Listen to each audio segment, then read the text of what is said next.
Tatanggalin ko yun, no? Yung katulad na sinasabi ko na papakulelat ka, tapos para makuha mo yung first pick.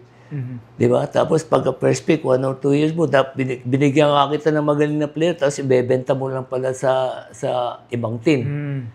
I think, tigilan lang yun, yung papakulelat yung isang team, tapos para makuha yung first pick, tapos yung first pick yun, after 1 year, mapupunta rin yun sa ganito. Which is, parang ang tingin ko, na manipulate, di ba? Sana matigil yun. Parang kung talagang, parang nangyayari, magpapakulelat ako eh. Yung pala, sister team. Get mo? Hindi ako magbabanggit. Sister team. Di ba? Papakulelat. Pag nakakulelat na, first pick ako.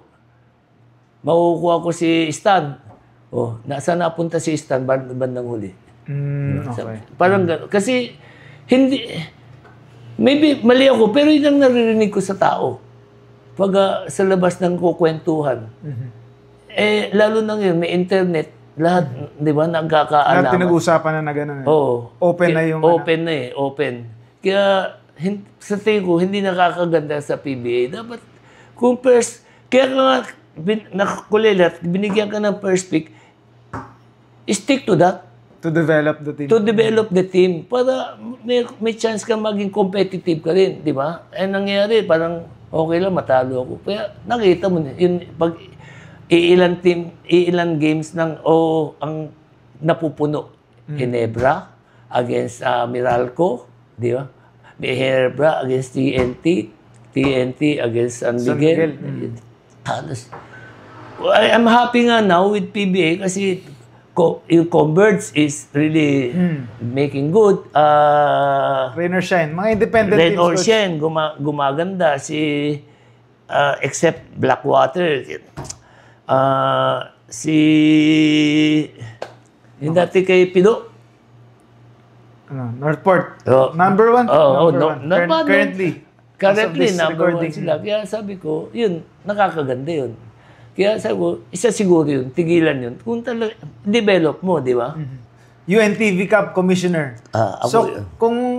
If you were, siyempre, as an experienced sports parang manager, as a commissioner, if you were PBA commissioner, coach, anong mga changes ang gusto mong gawin? Kung sakali lang.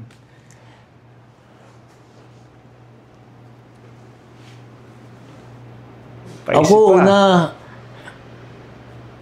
tatanggalin ko yun, yung katulad na sinasabi ko na papakulelat ka, tapos para makuha mo yung first pick. Di ba? Tapos pagka first pick, 1 or 2 years mo, binigyan ka kita ng magaling na player, tapos ibebenta mo lang pala sa ibang team. Yun, isa. Kaya paano magagawin yung coach kung sakaling parang no trade. Oh, no trade. No trade. No rule, no parang trade, gano'n. Kaya lang, you are run by the governor. You are governed by the governors of PBA, di ba? Pero sana, may self lang. Yes, coach.